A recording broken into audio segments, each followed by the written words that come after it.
Hello, everybody. Welcome back to Graboid-tober.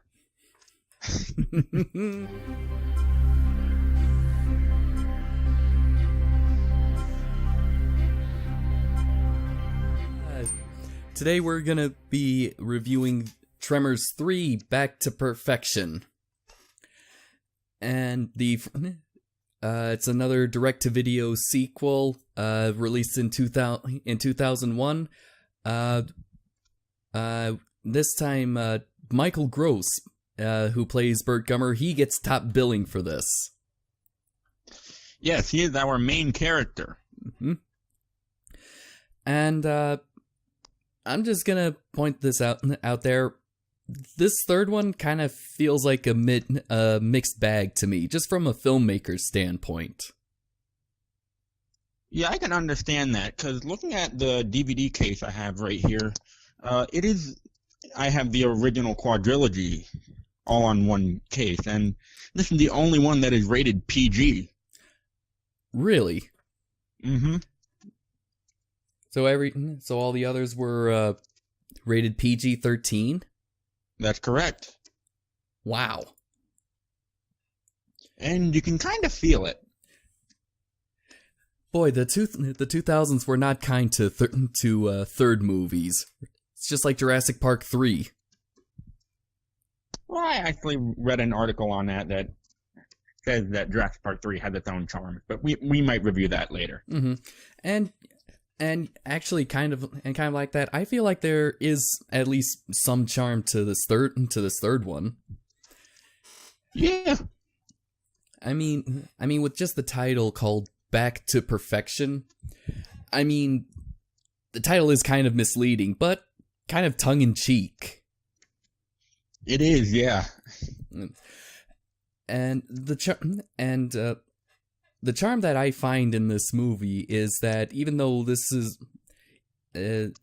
I don't think any of the actors or any who have returned from the first movie, so Nancy, the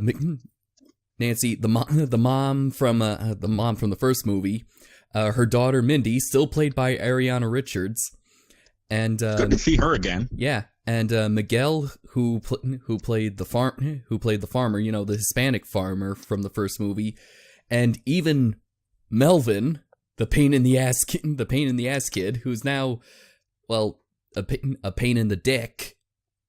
Oh my goodness! Yes, he's still a shit wipe. Mm-hmm. They all return, and the charm that I find is that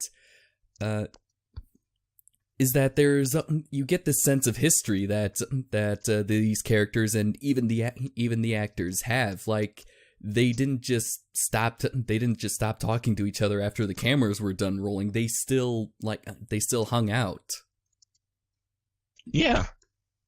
And according to the actual film, it has been 11 years since the events of the first film. Mm-hmm. They even reference that twice in the movie. Yeah. But anyway, the whole premise is that while on returning from an excursion in Argentina, Bird returns from an excursion from Argentina to find this guy named Jack has started up a graboid monster tour business, and it just kind of reminds me a little bit of the Jaws ride from Universal. Yeah, or the Jurassic Park ride that shut down recently. Yeah, I think that's getting updated for Jurassic World. It is, yeah. It will be opening in 2019. But anyway, but then it's kind of like a classic. Through as the film progresses, that this phony little theme park ride turns into a Boy Who Cried Wolf. The graboids actually return, and but instead of repeating of the first movie, the mother decides to call in the government for help, and that's when they threaten them with evacuation. A deal is cut, and they let Bert hunt graboids, which he's best at, provided that they can capture a live one, and all the residents of Perfection can stay. And of course, you know how this song and dance goes. Nothing goes right. It's a veritable Murphy's Law. Mm-hmm.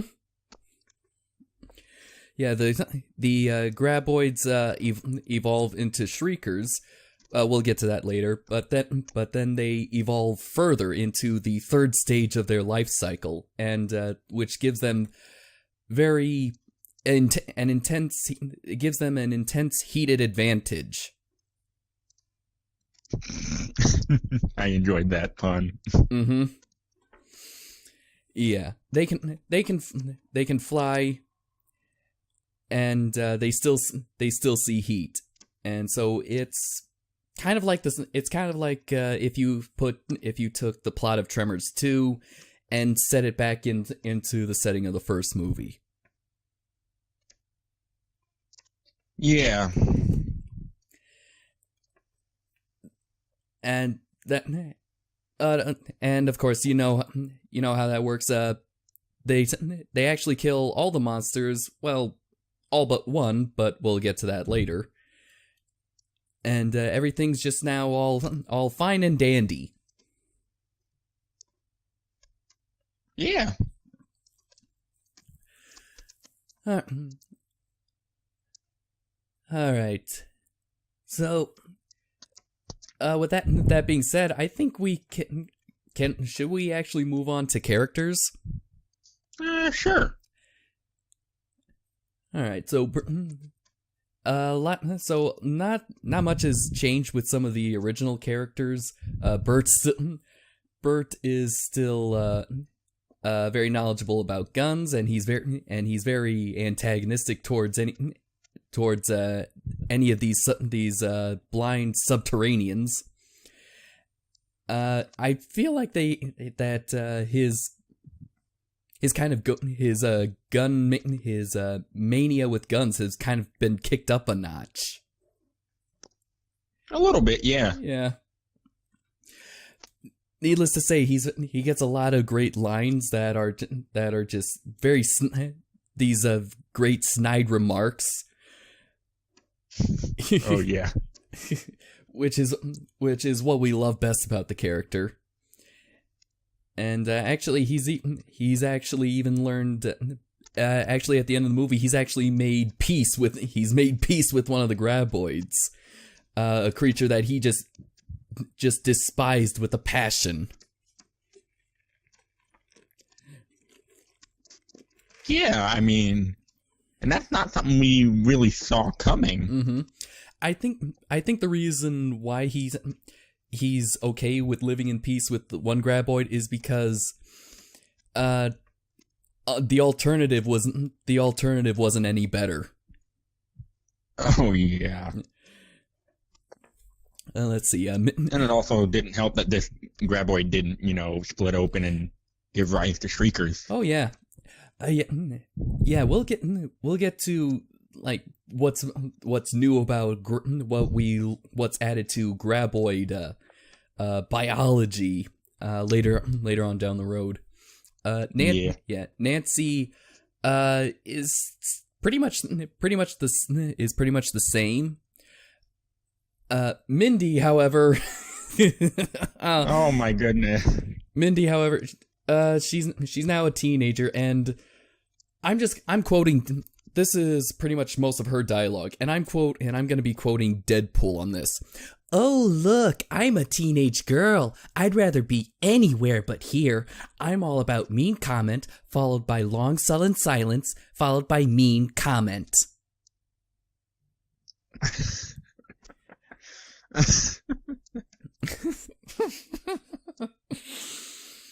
Although I have to say, Miss Richards did a very good job with her role in this one. Yeah. I don't know what all films she's been in aside from these two Tremors movies, Jurassic Park. Yeah, Um, I don't know. I mean, I'm sure she has had a successful career. I actually follow her on Twitter. She's actually a budding artist right now. She's very successful in that field. Budding artist, what you mean, like painting? Yeah, paintings. Oh, it's very nice. Yeah. Well, yeah, I guess sometimes there is more to life than acting. Let's see. Remember remember the girl who played young Sarah Whittle in the first Jumanji movie? Ah, yeah. She's actually she's a country musician now. Oh. Mm-hmm. Anyway. Yeah. Let's see. Miguel also hasn't changed much, but I think the one bit of dialogue that I like that shows how much he's kind of grown to respect Bert is after Bert is proven right about eminent domain, and his response is and people called me paranoid, and his response is I did, but not no more.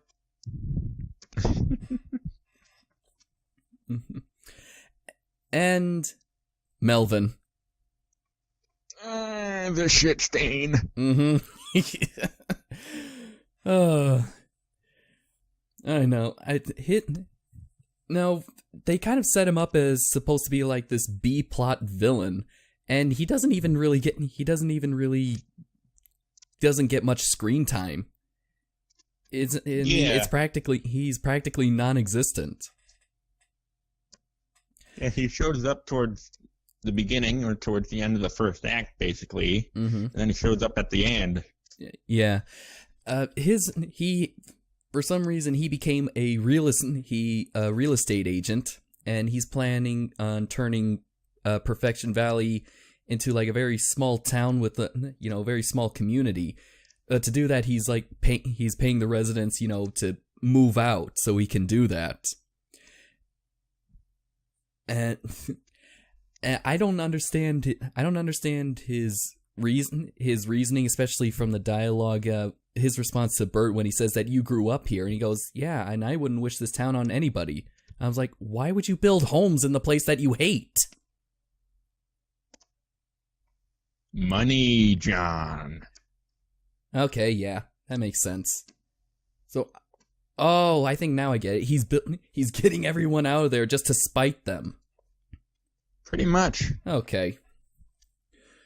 All right, and he's even still an asshole. Like when his beeper goes off, and Bert tells him to throw it away. What does he do? He chucks it at Bert. Right at his feet, and Bert's like, "What the fuck?" I was like, seriously? You've been through this exactly once. Mm-hmm. Did you learn nothing? I don't think it was that he forgot how it does. I think he wanted that thing to go after Bert. Because look. Oh, because what happened before the graboid? Because what happened before the graboid showed up? Like 5 seconds before that, Bert has pretty much told Melvin that no matter how much money you offer me, I'm not gonna bend. Mm-hmm. So Melvin pretty much thought the best way to actually get the last obstacle out of his way of his ranchettes is to a little accident, on the site accident. Yeah. So shit stain. But he gets his comeuppance. Oh yes, and that is the best. Mm-hmm. And his comeuppance continues into the credits. I know. That was actually one of my favorite parts. That's my favorite part of the credits. The one I laughed so much when he's finally unloading all of his anger and reasons why he doesn't like Bert, And what tops everything? And I hate that hat.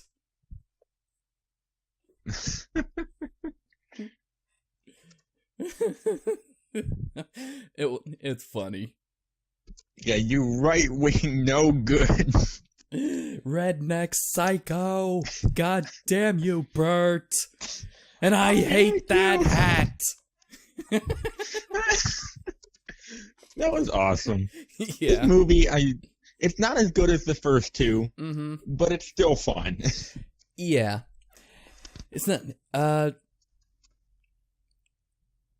let's see. Okay, I think we can now go on to the new characters. Yeah. All right. We'll save the best, or I guess most annoying for last. Let's go. Let's move to Jodie Chang. Well, Okay. Walter's niece. You know, Walter from the first movie, who got eaten.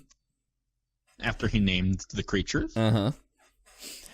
And so we got a little bit of a legacy thing going. She runs the store now, and she also names the new creatures.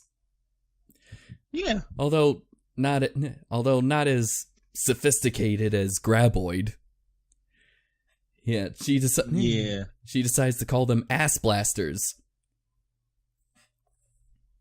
And I quote, "Sounds like a bad porno film." Uh-huh. But she's kind of that, her character is just like plans everything down to the letter. So if you've seen Parks and Rec, she's a lot like Leslie Knope. If you haven't seen Parks and Rec, I actually highly recommend it. It's a very funny show. You can actually start at right about like two of the two final episodes of season 2. That's when it starts to get good. All right. I'm aware it has Chris Pratt in it. That's about it. Yes, a fat Chris Pratt. Yeah, that was before he bulked up for Guardians of the Galaxy. Yeah. Yeah, she is just she's very business minded. And I think Jack is actually kind of a perfect foil for her. Oh yeah. Did you expect their budding romance? Not really. But in hindsight, I sort of can see it, but... And in hindsight, it kind of works much better than the the kind of the puppy love that Mindy had. Yeah. I mean, just hearing her trying to talk about Jack is kind of funny. Like saying, I'll bet he just does this to hide a broken heart. I'm telling you right now, sweetie, there ain't nothing deep about that guy. Yeah. He sounds like it, but don't forget, he's still wearing a cowboy hat. I think that's a little stereotyping, John.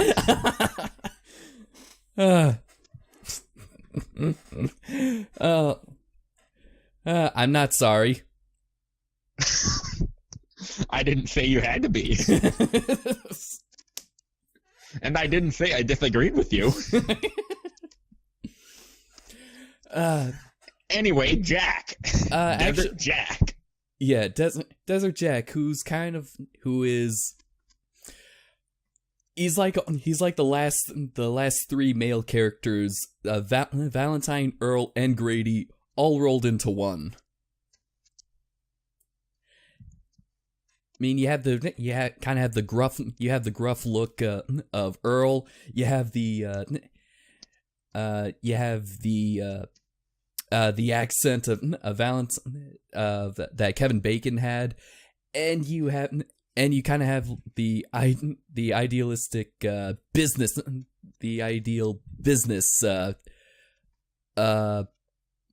visionary, the business visionary that Grady was. Yeah, and apparently Grady and Earl managed to start off Monster World. Yeah, and it's a very big success. Which makes me wonder, why can we see that at some point, please? Yeah. Yeah. Yeah, but Jack is honestly, there are parts that I like about him and parts that I don't like. I like I like how I like this kind of this showmanship that he has on the desert tours. Yeah. Especially when he plays a tape of a worm, I guess an inchworm, crawling towards the graph of the truck, and it's supposed to mimic this seismo monitor. and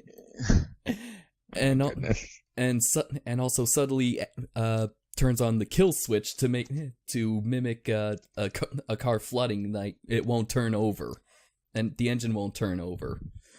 Yeah.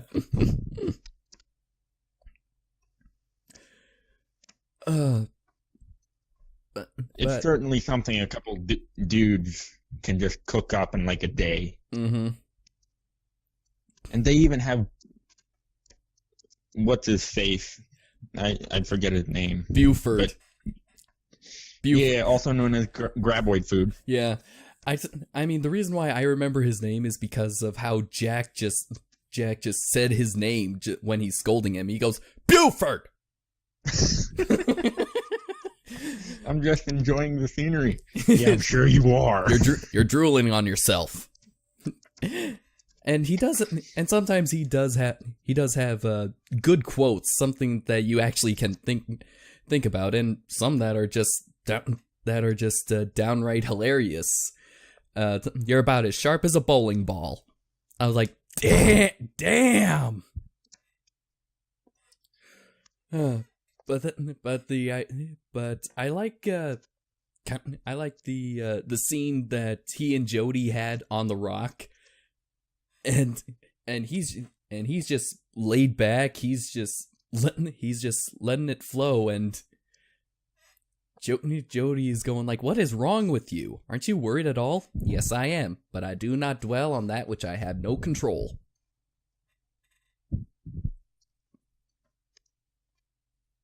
Now I have OCD, and so to hear that is kind of like, wow. I really should rethink. I need to think about the things I do in life. Yeah. But I mean, I still can't. I have to disagree with him, but still, I mean, you'd think he'd be even slightly concerned visibly about freaking worms eating people, little wormy monsters running around, and yeah, and this is why he's almost like He's almost like Grady, because he likes the excitement. He likes the adventure, but he doesn't understand, well, graboid hunting. Yeah, it was like the size of a whale. I know, I've seen them. I was like, is it really worth being out here just to be eaten by El Blanco? The noise, the sound of the explosions were so loud it drove him away. You really should read the comics. That's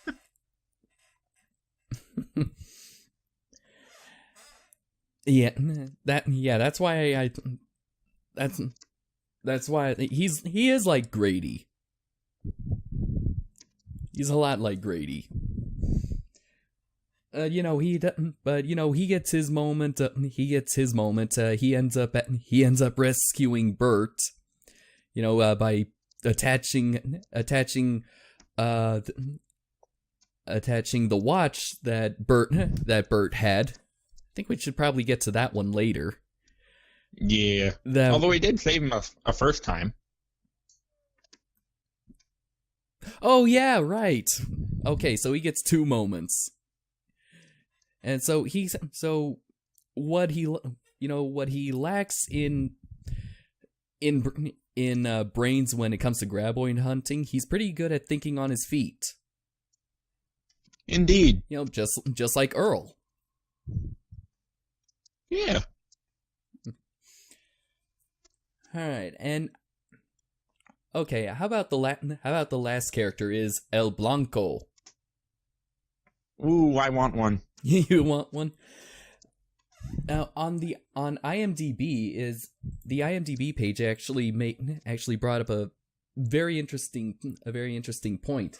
Is that there is this kind of this parallel to Moby Dick.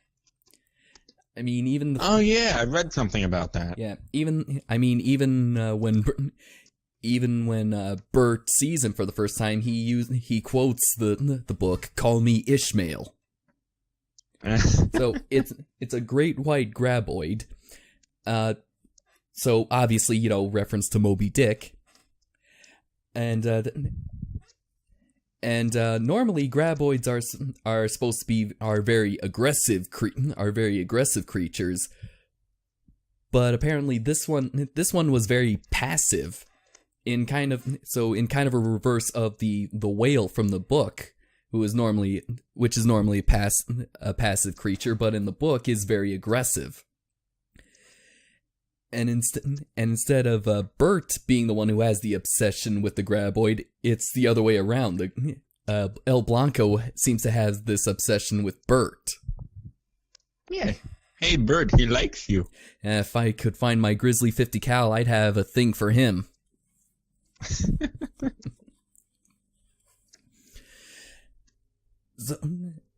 And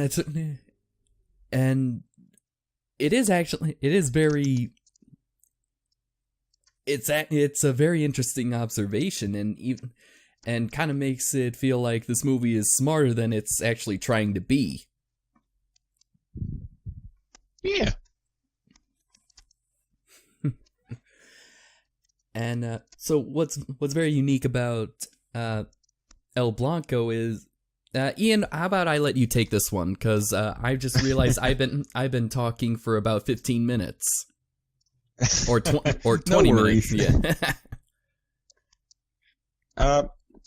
El Blanco seems to be different from other graboids in that how it's, again, fairly passive compared to the other ones we've encountered. And it's sterile. It will not produce shriekers. So really it just hangs around being a graboid. Mm-hmm. And I think that's part of why Bert doesn't mind it. Mm-hmm. Because even though, yeah, it's a dangerous creature, the entire town voted and they all signed up for graboid barriers underground just to keep El Blanco out. Yeah. And to be fair, I mean, graboid is actually less dangerous than a shrieker and an ass blaster, because shriekers, when they eat enough food, they multiply. Yes, and ass blasters fly. Mm-hmm. And shriekers and ass blasters, they also see heat, so even though they might have some protection for that, graboids are just kind of easier to deal with. Yeah, just build a barrier and you're fine. Mm-hmm. And the short-lived TV series, he's kind of like the town mascot, and they treat him almost like a train going through a town. I mean, yeah, it's annoying, it's loud, kind of disrupts your day a little bit, but you know, it's not. What's the harm? I'll have to find that series. You can act. Oh yeah, it's $10 on Amazon. I'll just watch it illegally or something. Or I might just go to Amazon because there's a lot of stuff on Amazon I need. Yeah, I was gonna say only 13 episodes and it's 13 episodes for $10 and you'll just watch it illegally.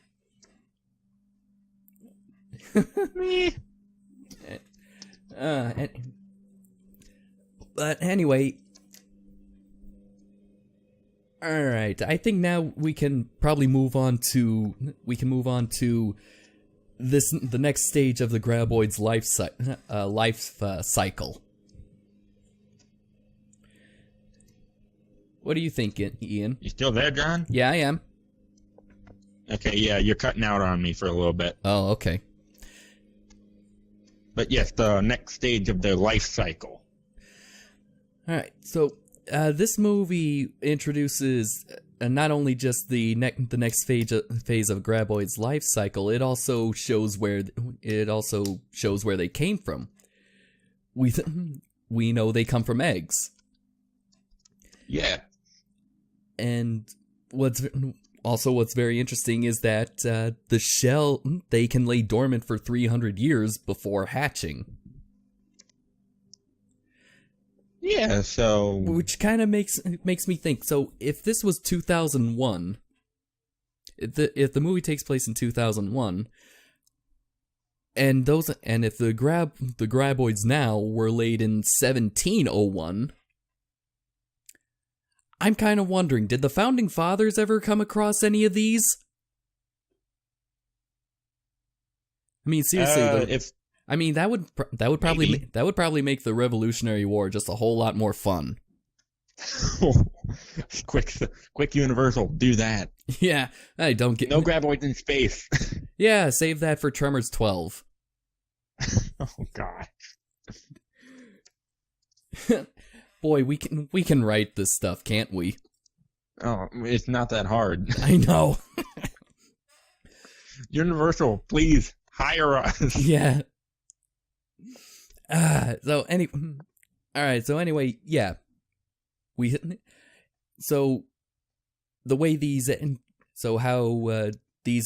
these eggs come about is from the third stage that Graboids change into, called ass blasters.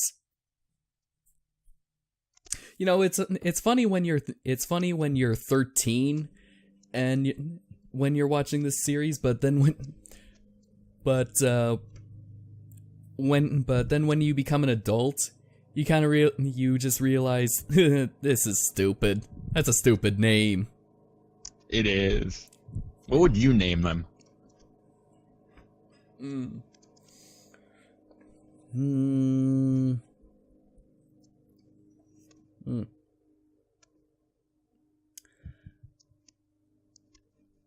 Jados. Jato. Rockets. Ah.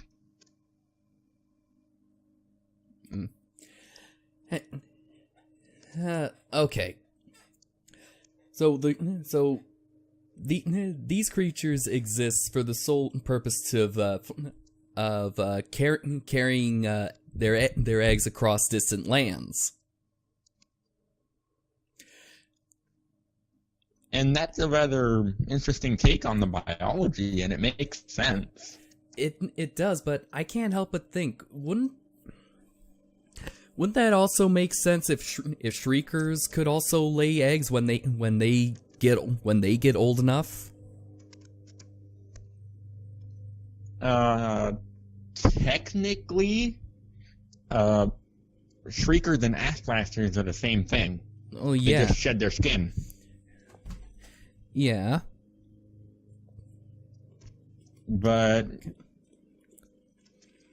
it could, but remember, Shrieker's sole purpose is to multiply rapidly Yeah. based on the amount of food in the area. Uh-huh. So I guess they could lay eggs if like the makers wanted to go that route, but I don't. I mean, because think about this. We don't know exactly the lifespan of these creatures. We don't know how long they live. Yeah, I mean, we know the eggs lay dormant for 300 years, but aside from that, we don't really have a time frame. Yeah, I guess. Yeah, what we do know is that a graboid when undisturbed for 2 weeks will turn into shriekers. And if shriekers are not killed within 24 hours, then they turn into ass blasters. So far, all that we know of how long an ass blaster lives is based on the TV series, when the last living ass blaster, yes, one survives. And it's hilarious that they're sent over to Vegas, to become a stage animal for Siegfried and Roy. Remember what? Siegfried and Roy, the Vegas magicians. And what did they use the ass blaster for? You know how they use tigers for their stage shows? Yes. I think something similar to this. I don't really know what their show is like, and I think they're not even around anymore. And I don't mean dead. I mean I don't think they're performing anymore. My mind's just racing into all the potential lawsuits that could result from one accident. I know. No, but in the TV series, it takes place. That ass blaster returns, and it's apparently like 2 years. This was 2 years after the events of Back to Perfection, so we at least know that an ass blaster can live, well, up to 2 years. I don't know if it still survived anyway, so maybe even longer.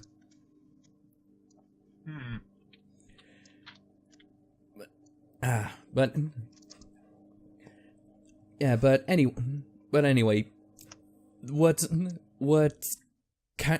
kind of does make it the ass blaster different from from the Shrieker is not only just its ability to fly, but how it takes off. And it's partially ingenious, but at the same time stupid. Like I said, this movie's dumb fun. And yeah, so what it does is that there's 2 chemicals that is stored in the back of its body, and then it releases those chemicals, and when it reacts to the air, it ignites and then launches itself up. And how it mixes it up is, well, it shakes its ass. Oh my goodness. Ass blasters were twerking before it was cool. Oh my god. Someone make that into a meme. Someone make that into a meme. No, not just a meme, make it a GIF. Yeah. Yeah, do it.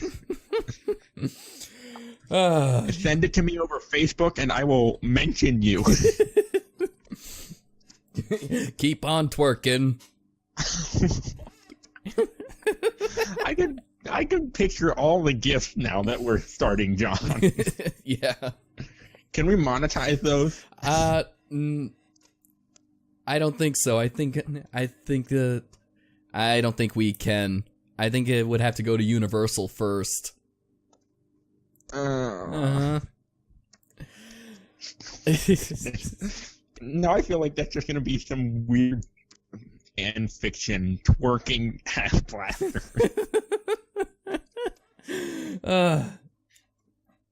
Anyway, yeah. Before we went down this rabbit hole, I forget where we were. Let's see. We're talking about ass blaster biology, Oh, that's right. Yeah. Yeah. I think that's it. Now now even though it's kind of fun, it's funny and stupid how how it takes off. It did manage to get to have a few victims, or one, I guess. Yeah. Yeah, it killed Miguel, and it's when you when you think about all the history that the townspeople had, and how they all knew each other. I mean, it is rather sad. It is, yeah. Yeah. I mean, Miguel was just kind of had this kind of this cheery spark to him. Like, he did, yeah. I enjoyed him. Yeah, like dental floss. I always carry it with me. And I saw it on a rerun of MacGyver. Mm-hmm. The comics were better. Yeah, I enjoyed him. Mm-hmm. And I guess, and that's why it was so very sad when he got killed off. I mean, he survived graboids, but it was an ass blaster that did him in. Yeah. Mm. Oh, I did remember something else about ass blasters. It turns out that even though they have the same heat sensors as Shriekers, there's the one strength that Shriekers have became a huge disadvantage for ass blasters. Oh yeah. When they eat enough food, they don't multiply. They go into a food coma. Yeah, and that's rather convenient to be told to Bert after he, oh my goodness, blew up all his MREs. Not only his MREs, his entire house. Not just the house, the compound. His his tool shed was a husk rolling down the hill. Mm-hmm. Oh my god! And he actually gave the best. That was just so very well acted, and he gave I think one of the funniest and best lines for such a revelation. What kind of supreme being would condone such irony? Well, let's see. That supreme being would be Brent Maddock. Yeah. Bring or maybe John Welpley, since he wrote it. Maybe. So there's potentially two supreme beings who condone such irony. Yeah. However, it is kind of it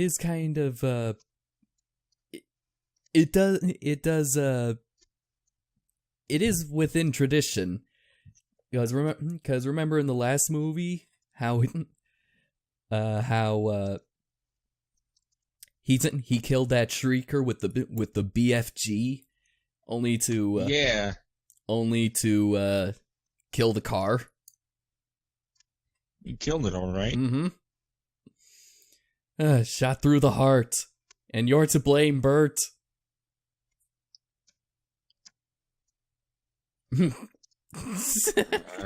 I don't know what to say to that. Sorry, I was quoting the Bon Jovi song. Yes, I know. I don't know what to say to that. Everyone in our culture knows that song. It's a meme now. Yeah. Yes. How is it not dead? I don't. Like the car. Bring it back around. Rebound. Oh boy, we're just ADDing this review, aren't we? We are. It's late where I am. Mm-hmm. It's quarter to It's 7:45 where I am, and we're just having fun. Yeah, well, I think, this whole movie, I think, is just supposed to be fun. It's not supposed to be serious or silly. Of course, there are some. I guess there are. I think there are some moments that I actually do have have a little bit of some gripes about, but we'll get to that later. Whenever that is. Yeah, we don't. I mean, I don't have anything written down. I'm just winging it. Yeah. All right. So music. Okay, I guess we can move on to music. What's considered the main theme, it doesn't quite feel right as a theme to me. I don't know why, but when it was used for the scene when Jack is hauling ass to Bert's place, and then the graboid just slams into the concrete wall. I thought that music actually fit. Yeah, I mean, it's really this sort of like country mixed with like I don't know. Country mixed with some pop or something. Techno. I really don't know. I mean, like, or some club music or DJing. I mean, I thought I heard a record scratch in that track. Like the. I don't know. The music in this film, I mean, it had some good moments, but overall fairly unremarkable. Well, the music. I mean, the music when they finally get rid of the great white graboid and start grabbing the guns to start killing shriekers. I thought that was actually pretty good. I mean, I really like that. I like that track. Yeah. Well, let me see. Okay, how about? All right, now this actually is. This next one is actually kind of my gripe. The editing and shooting style, it is kind of okay. Whoever was I guess the director Brent Maddock. I mean, he knows how to use the Saving Private Ryan or Jason Bourne style of shooting and editing, but he doesn't know when to use it properly. And I'm talking like the choppy movements, the quick cuts, the suit up sequence, as I like to call it, when they get off the rock, is a good example. Yeah, because it switches from very like smooth motion, no motion blur, kind of very choppy, to going back to regular standard filming within the same sequence, and it happens pretty often.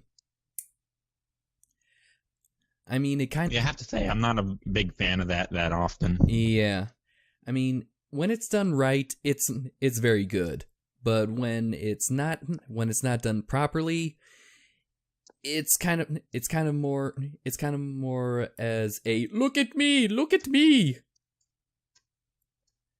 Pretty much, yeah. I think we're supposed to be directing this at Virgil L. Harper, the cinematographer. Yeah. Let's see. It's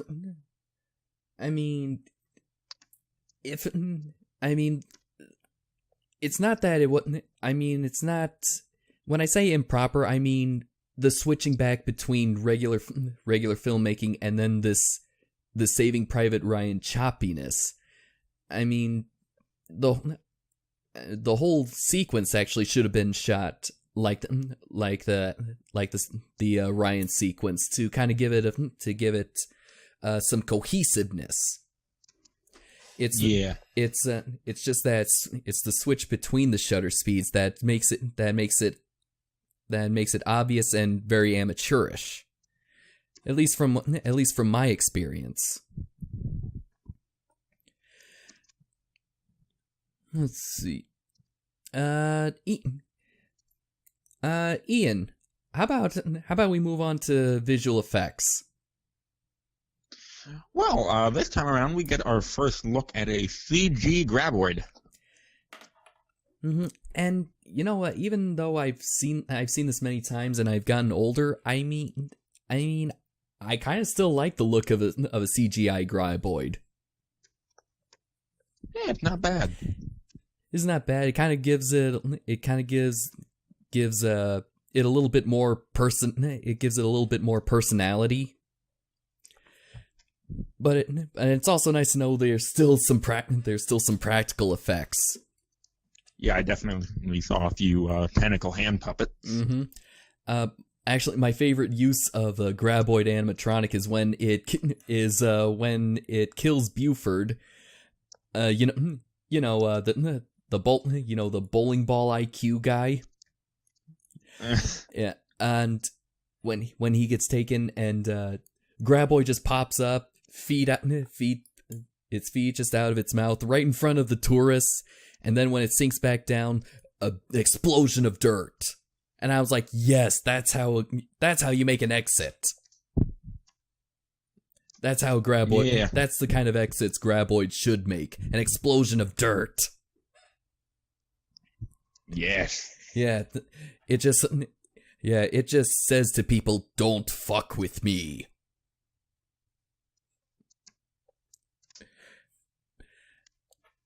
Let's see. Something I have to complain about, though, we didn't get too much Shrieker action. I know, we didn't. I mean, most of the Shriekers we see were in the very beginning, and a lot of it was CG, and it was mostly at night, and some of it was obscured by smoke. Yeah, I mean, I would have liked to see some Shriekers like we saw in the last film, like just cruising around town. Yeah. Yeah, I know, but I think for the time, how could you write the three stages of graboid's life cycle and give them just enough time to deal with them. Yeah, true. But hopefully in the sequels we kind of see more of the Shriekers. Yeah, maybe. All right, let's see. How about some of the humor? Has Tremors still kind of kept the spirit, of being a good balance between serious and humor, or has it kind of crossed the line to be more humorous? I think this one crossed the line into being more humorous. Yeah. I kind of think so too.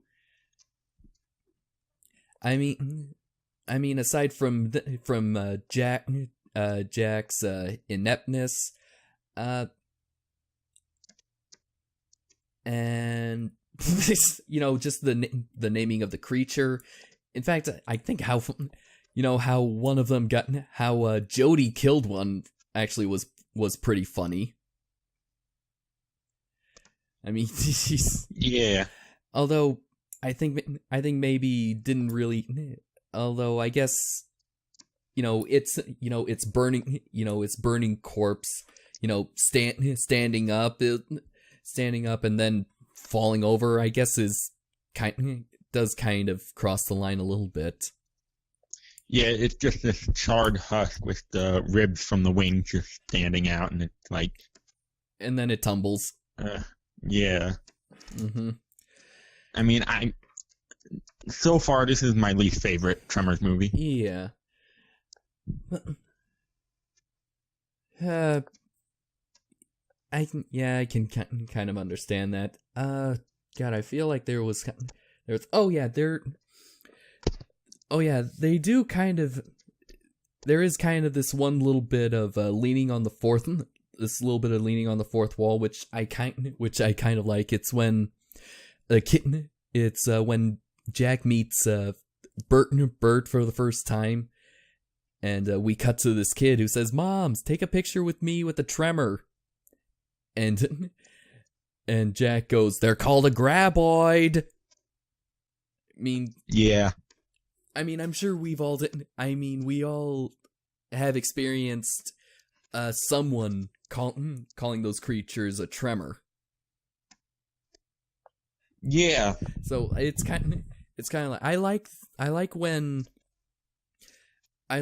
people when writers, they actually kind of do pay attention to what we as fans are doing, because it kind of shows that they are listening to us. Yeah, I really do enjoy that. Mm-hmm. Yeah. Oh, and you know what? Actually, the mom of that kid is actually the sister of Michael Gross. Oh. Yeah.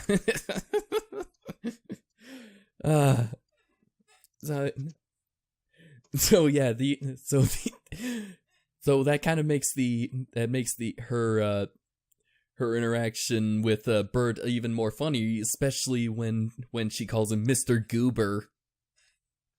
Oh my gosh, I feel so bad for Bert. I know.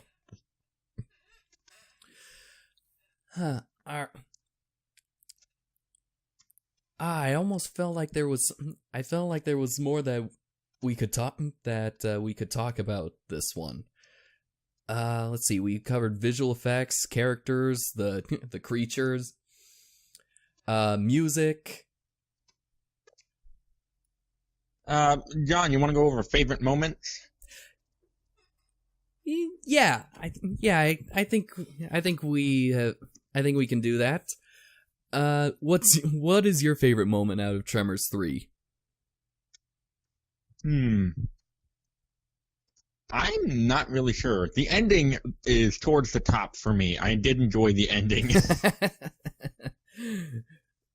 Yeah. That, for me, it's when Jack's baiting the graboid to Bert's place. Yeah, that was fun. Yeah, I mean, let's think about this. Bert is the only character to have survived being inside a graboid, being eaten by a graboid, and is able to make it out. Yeah. Whew. Going more for the Moby Dick, he would, or I guess Pinocchio. I think it's Pinocchio for this. He was in the belly of a whale. But what I like about it is that it's funny and badass at the same time. I mean, you have Bert who you think is dead after being eaten by a graboid, only to actually radio to Jack, "No, I am alive. What you gotta do is just haul ass to my place and get me out of here." And so Jack does exactly that, and graboid's just on his tail, is just moving at high speeds, and then kablam! Slams into the concrete wall. My God. Yeah, that was good. Yeah. My second favorite scene has to be when the tour scene goes awry. Oh, yeah. And that stupid guy in the freaking plaid shorts and the in the glasses and the yeah, the guy that we didn't really care for was just there was potential for him. I mean, especially, just right the last second before he got eaten, he probably could have just become, I don't know, like a maniac, like a serial killer. Like, I mean, he had the knife, and he was. Oh, Buford. Yeah. Yeah. Yeah, he had the. I mean, he had the. I mean, he seems to be threatening Mindy. Yeah.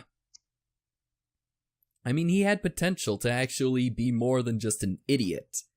And that kind of would have made him getting eaten by the graboid, less hilarious and kind of more dramatic. I mean, maybe it. Yeah. I mean, I don't know. Maybe they could make it hilarious. I mean, but anyway. Have a graboid tentacle reach up and snag him by the crotch. I wonder if that. Hey, this whole movie is full of crude humor. What's a little more? Mm-hmm. I kind of wonder if any of that might happen in the sequels.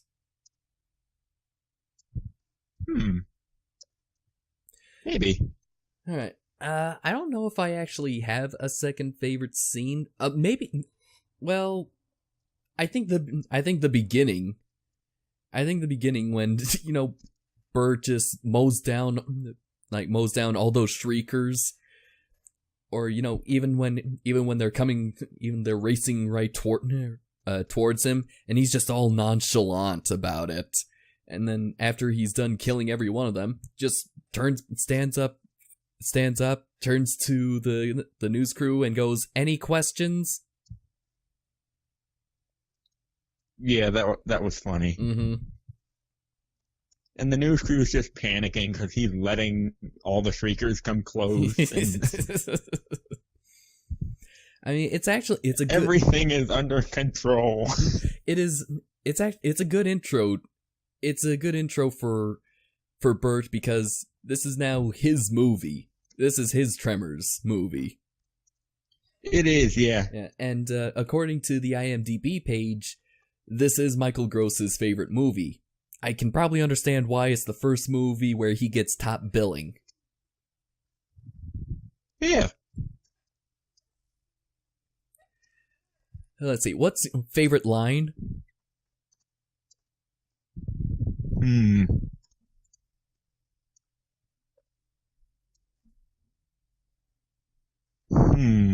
I gotta think on this. You can go ahead.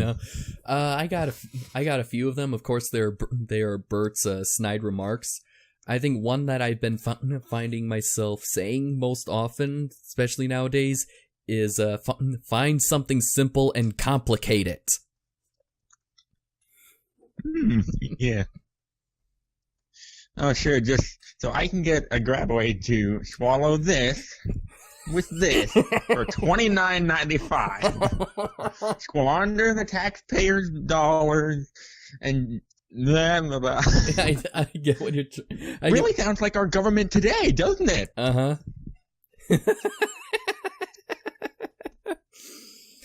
Let's see. I think if I had an inner voice, it'd be telling me to tell you to get lost.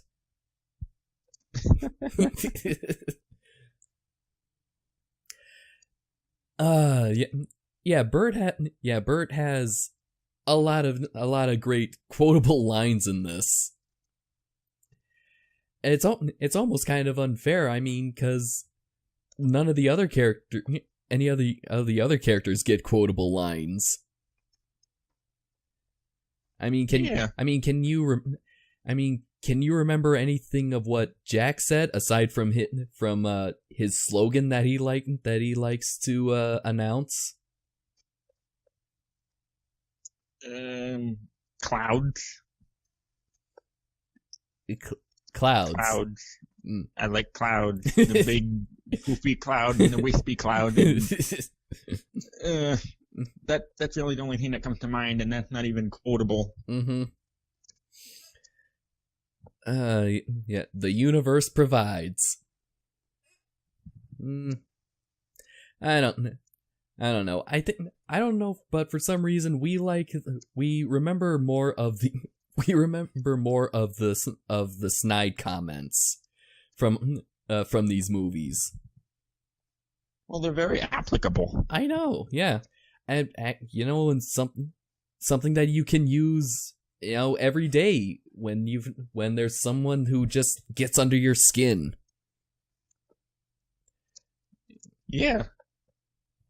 I don't know. Let's see. I mean, well, we do remember lines from Miguel, but that's because he's so cheery. He's so optimistic. Yeah. We did quote his dental floss. I always carry it.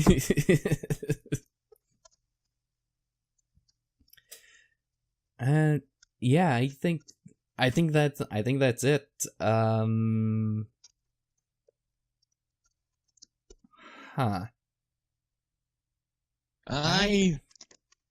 Ranking? I guess. The legacy? It's just,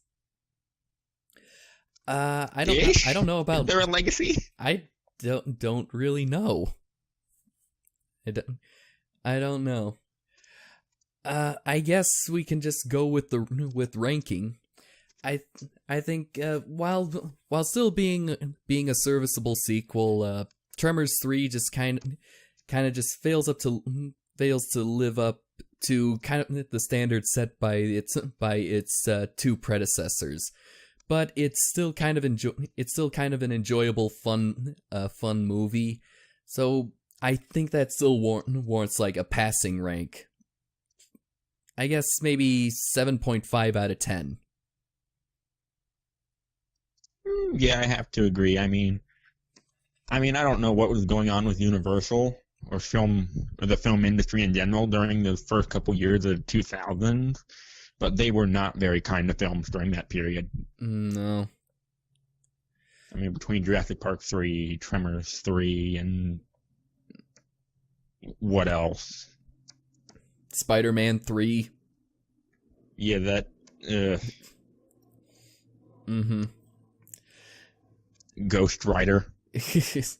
Funny enough is that those the last two we mentioned, plus Fantastic Four: Rise of the Silver Surfer, all came out in the same year, 2007. And what happened next year? We get Iron Man.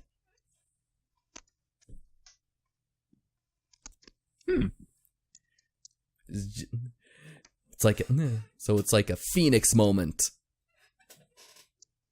You gotta make some crap before you rise out of it in a blaze of fire. All right. Well, if that's, and I think with that, we go from Universal to talking about Marvel. I guess that means that that's the end of this review. Yeah, we're out of steam for this one. There's not much to talk about. So until next time, join us next time. Don't forget to leave a comment, like the video, subscribe for more, and we will see you next time on Graboid-tober with Tremors 4: The Legend Begins.